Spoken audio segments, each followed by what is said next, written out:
E aí, seus capitalistas malvadões, tudo tranquilo? Gabriel Pelissaro na área, e esse 2020 parece ser o ano da mentira, né? É o ano da limpeza, como diria a espiritualidade, é o ano de arregaçar tudo. Que aninho maluco, né? Eu quero ver esses canais que gostam de fazer retrospectiva, como é que vai ser. Então, cada vez mais a entropia aumenta, né? E quando essa explosão acontecer, o bicho vai ser doido, pessoal. E aqui a gente tá falando de finanças, aqui a gente tá falando de economia. E aí você tem que estar ligado no que tá acontecendo, né, na macroeconomia, aqui no Brasil e no mundo, na parte política, para você que investir de maneira mais consciente, de maneira diversificada, de maneira mais adequada para proteger o teu patrimônio, né? Então, o que vai ser da entropia? A entropia, ela é a medida de grau de desordem de um sistema, sendo uma medida da indisponibilidade da energia. É uma grandeza física que está relacionada com a segunda lei de termodinâmica e que tende a aumentar naturalmente no universo. O universo tende ao caos, aí entra aquela maluquice toda, e a gente pode também trazer de novo aquela parada do tsunami, né? A gente já trouxe aqui no canal, onde antes de acontecer o tsunami, o mar recua, né? Então as coisas parecem melhorar antes de piorarem. E aqui a gente vai trazer um panorama do que está acontecendo no mundo, né? Vamos falar de treta da XP com o Itaú. Esse vídeo tá cabuloso. Vamos começar aqui falando sobre o Ramos, que anuncia a prorrogação do Corona Voucher no Twitter e depois apaga o post, né? Mas aí a galera já tirou o print. Então, o ministro Luiz Ramos no Twitter comentou o seguinte: o governo vai pagar 3 parcelas adicionais de 500, 400 e 300 reais do auxílio emergencial. A proposta faria o benefício chegar neste ano a pelo menos 229 bilhões e 500 milhões de reais. Isso é 53% de toda a transferência de renda já feita no programa Bolsa Família desde o seu início. Imagina o rombo que isso vai causar nas contas públicas, né? Então o Brasil, que estava precisando urgentemente de reformas estruturais, né? Reforma da Previdência, reforma administrativa, reforma tributária, um monte de coisa ali em 2019, né? Então a esperança da Bolsa subir era com a diminuição dos gastos. Agora a gente vê um rombo desse e parece que tá tudo bem, né? Que rombo, que déficit. O Brasil é quase a Noruega, né? Aí aqui, o governo pode comprar 100 milhões em passagens da Gol, diz presidente. O governo federal poderá comprar, então, 100 milhões de reais em passagens aéreas da companhia aérea Gol, afirmou hoje o presidente executivo da empresa, Paulo Kakinoff, como forma de ajudar o grupo a atravessar os efeitos da pandemia. O executivo afirmou ainda durante uma conferência online que o BNDES poderá concluir os termos finais de um pacote de apoio financeiro avaliado em 2 bilhões até a próxima semana. E aí, né, a gente tem que ficar de olho também. De um lado são gastos estatais, mas de outro pode beneficiar esse setor. Então a gente não está vendo os fundamentos da economia sendo aplicados corretamente. A gente está tendo interferências e isso também tem que estar dentro da nossa análise fundamentalista, né? Então, quando a gente fala em livre mercado, a gente fala de o mínimo de interferência ou nenhuma interferência, né? Seria apenas os agentes do mercado regulando o preço e se aquela empresa vai continuar viva ou não, vai falir. Quando a gente tem essas interferências, as análises, elas ficam um pouco embaralhadas, né? Porque aí entra questões políticas, interesses e tudo mais, e a gente tem que ficar de olho nesses fatos aí.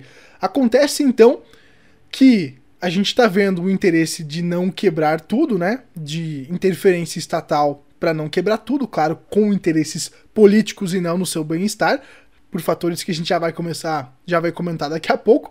O Estado nunca está preocupado com você. Mas a gente está vendo, então, essa interferência aí que vai gerar uma bola de neve cada vez maior, né? Quanto mais a dívida do Estado aumenta, ou ele vai ter que aumentar a arrecadação, através do crescimento da economia, o que eu acho muito difícil, ou através do aumento de impostos, que eu acho mais provável, né? O Estado sempre tenta aumentar os impostos e te lascar, né? Eles não entendem que se eles reduzissem os impostos e a produtividade aumentasse, a arrecadação seria maior, né? Então, a gente pode esperar muita trolha vindo por aí, ou não, né? Só se acontecer um milagre. Mas aí fica de acordo com a sua análise, pelo que a gente pode esperar aí para 2022, 2025, né? Então fica aí na sua análise. Praias da Inglaterra lotam em dia de calor recorde. Governo do Reino Unido teme segunda onda do vírus. Então, se não bastasse tudo isso, ainda tem o risco de uma segunda onda. A galera já tá falando agora em lockdowns aqui no Brasil, a gente ainda tá sofrendo a primeira onda, então tem muita coisa para acontecer, né, pessoal? A gente tem que colocar isso no radar também, para quem faz os investimentos, né, para quem quer proteger o patrimônio e tudo mais. E agora a gente vai começar aqui a falar um pouco de algumas bombas, né? Banco Central vetou pagamentos pelo WhatsApp para proteger mercado e fintechs. Diz Valor, né? Meu Deus, como o Estado, como o Banco Central, como esses agentes são tão bonzinhos, né? A decisão do Banco Central de suspender a parceria entre empresas de peso do setor de pagamentos e o WhatsApp foi motivado por potenciais riscos de danos à concorrência, na visão da entidade. O serviço de pagamentos pelo aplicativo nasceria gigante, prejudicando assim o desenvolvimento de fintechs que trabalham para enfrentar os tradicionais nomes do setor. As informações são da edição desta quinta-feira do jornal Valor Econômico, né? Então, essa parceria que ia envolver Cielo, né? A Cielo deu uma pataquada para baixo, ficou igual a minha camisa, né? Ficou sangrando. Então a gente viu essa decisão estatal centralizada com, claro, muitos interesses por trás, interferindo numa empresa que é uma empresa que está passando até por dificuldades por conta da concorrência. E a Cielo, ela saiu na frente com essa parceria do WhatsApp e foi prejudicada por uma questão estatal. Então eu me questiono, né? Eu faço um questionamento. Será que realmente o Banco Central está preocupado com a questão de concorrências, com o livre mercado, né? Será que o Banco Central está realmente preocupado com o consumidor? Porque aí você vai ter um monopólio. Se ele tivesse preocupado, ele abria o mercado de uma vez e entrava o máximo de concorrência pequena, grande e tudo mais, e que vença o melhor, com o melhor serviço, com o menor custo, e a população que faça essa escolha, né? Mas não, sempre tem um Estado para passar a cabeça e decidir o que é melhor para você, né? Após reunião com o Banco Central, o WhatsApp diz que trabalha para restaurar o serviço no Brasil e integrá-lo ao Pix. Serviço foi suspenso pelo Banco Central e pelo CAD, né? Por supostamente afetar a concorrência. Então, aqui a gente começa a entender as reais questões, né, por trás disso. A ferramenta de pagamento e transferência de recursos dentro do aplicativo foi anunciada de forma pioneira no Brasil. O Banco Central e o CAD então suspenderam essa iniciativa, que contava com as participações da Cielo, Mastercard, Visa e do Nubank, que, olha, é uma fintech, é uma startup, uma pequena empresa que está lutando contra as grandes instituições, né? Então por que o Banco Central vetou isso, sendo que tinha uma fintech ali no meio, né? Pois é. E de outras instituições financeiras. De acordo com o Banco Central, a decisão foi tomada para preservar um adequado ambiente competitivo que assegure o funcionamento de um sistema de pagamentos interromperável, rápido, seguro, transparente, aberto e barato. Aí a gente tem essa matéria aqui. Banco Central define prazos e regras iniciais do Open Banking, novo sistema que vai mudar a sua relação com os bancos. A estrutura deverá ser formalizada até 15 de julho de 2020. Por associações representativas de participantes do sistema. O Open Bank descentraliza os dados bancários, permitindo o compartilhamento padronizado de dados e serviços pelas instituições autorizadas a funcionar pelo Banco Central, por meio da abertura e da integração de seus sistemas. O compartilhamento das informações ocorre sem a necessidade de celebração de contrato entre as partes, mas com consentimento prévio do consumidor. Na prática, para o consumidor final, o Open Banking regulado e funcionando no Brasil permitiria que as empresas movimentassem suas contas a partir de diferentes plataformas e não só pelo aplicativo ou site do banco. A proposta também prevê a possibilidade de compartilhamento de dados entre as instituições autorizadas a funcionar pelo Banco Central e entes não regulados pela autarquia, por meio de contrato de parceria. Essa possibilidade também fica condicionada à obtenção, do prévio consentimento do cliente, né? Então o que a gente está vendo aqui, né, pessoal? É um serviço descentralizado, mas que precisa de autorização de um órgão centralizado, né? Esse novo sistema de pagamentos aqui parece interessante, mas é o que basicamente as criptomoedas já fazem há muito tempo. Então eu sempre fico com o pé atrás com uma iniciativa dessa que fica coletando dados, né, com consentimento, claro, do consumidor. Bom, cabe a gente esperar um pouco mais de informações sobre esse tal de Open Banking do Brasil aí. Tinha aquela questão, né, das contas, agora o TED, então seria 24 horas, então teria algumas melhorias, mas é centralizado, e aí a gente sempre fica com o pé atrás, porque é claro que o Estado está interessado não na livre concorrência, mas sim em garantir que ele possa coletar os seus dados e possa cruzar esses dados com a Receita Federal e dar uma bocanhada aí no seu suado dinheirinho. E aí, para finalizar essa treta, a gente vê, né, essa guerra agora, então a gente tá falando da guerra de monopólios e bancos e tudo mais, a guerra entre a XP e o Itaú. Então o Itaú Personalité publicou um vídeo, uma campanha em horário nobre na Globo, e aí basicamente ele critica os agentes autônomos, né? E aí a galera meio que comprou essa briga. Vamos dar uma olhada nesse vídeo, depois eu vou comentar um pouco. A moda aqui em 2019 é ter conta em corretora. Meu assessor também tá na moda. Insiste o tempo todo, investe nisso, investe naquilo, não tem risco. É ele. Tô me sentindo o rei de Wall Street. Aqui em 2020 deu pra ver que não tinha risco pra ele, né? Que ganhava comissão por tipo de investimento. Ganhava, é? Ainda bem que você deixou o dinheiro no Personalité. São especialistas isentos. Aprendeu?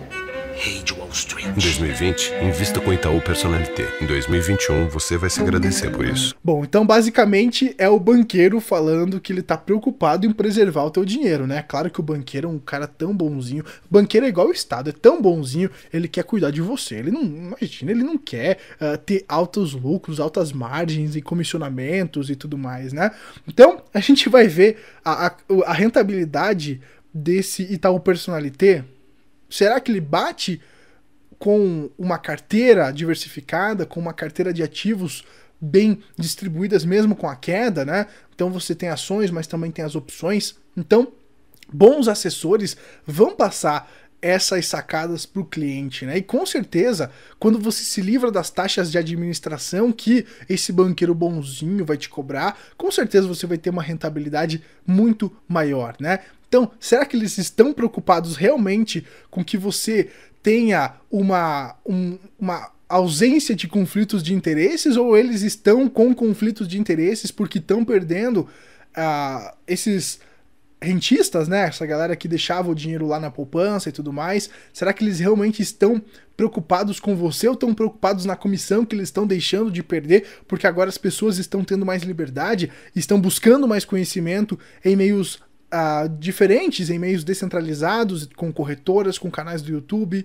com cursos, com livros, né? As pessoas estão estudando mais, estão buscando mais esse conteúdo por conta própria, estão correndo risco, estão aprendendo na prática. Então será que o Itaú, que por coincidência é acionista da XP, né, que foi uma das que mais se sentiu ali ofendida, né? Eles vão até dar colete agora da XP para quem fazer um TED até amanhã do Itaú para a XP, eles vão dar o coletinho. Infelizmente eu não tenho conta no Itaú, senão com certeza faria esse TED para a XP para ganhar aquele coletinho maneiro. Mas, resumidamente, então, teve essa treta, né? Então a gente vê esses conflitos de interesse, a gente vê que a galera, o gado, que não tá ligado no que realmente está acontecendo, está sendo feito de idiota, né? Então as pessoas que veem isso e perderam dinheiro agora porque não estavam posicionando o patrimônio de maneira adequada, vão falar realmente, né? Essas corretoras malvadas, esses agentes me ferraram, eu vou voltar para os bancos porque os bancos pensam no meu bem-estar, né? Então é uma loucura, né, pessoal? Esse 2020 está sendo uma guerra de narrativas, está sendo uma guerra política, é muito conflito, né? E aí a gente volta naquelas questões de espiritualidade, né, que falavam que 2020 ia ser um ano de limpeza. Então tomara que limpe logo e isso aí passe, né, pessoal? Mas mesmo com tudo isso acontecendo, a gente tem que estar de olho nas oportunidades, a gente tem que estar de olho para proteger o nosso patrimônio e para se beneficiar desse caos. A gente está vendo os próprios bancos, né, aumentando 80% da demanda online. Então agora os bancões tradicionais estão começando a migrar para o digital, a entender o mercado digital. Então é um momento de você também fazer isso para o teu negócio, é um momento de se adaptar e de ver aonde estão as demandas para você ir lá e fazer a sua oferta. E quem chega primeiro bebe a água limpa, aquele velho ditado, aquele clichêzão, né? Enquanto tem gente chorando, tem gente vendendo lenço, e é isso aí, se tem um comprando, tem um vendendo, e é assim o mundo gira. A gente só não pode deixar essa roda travar por conta do medo. A gente tem que continuar quebrando o pau, encontrando soluções para gerar valor na vida das pessoas, né? E ter discernimento para conseguir distinguir quando aquilo é uma mentira, quando aquilo é uma verdade, né? A gente tem que buscar sempre essas informações, esses conhecimentos, para a gente conseguir ter mais repertório, né? Chegou aqui o meu iFood pra gente ter mais repertório pra quebrar o pau, valeu? Então por hoje é isso, deixa um like, um forte abraço, até a próxima, tchau!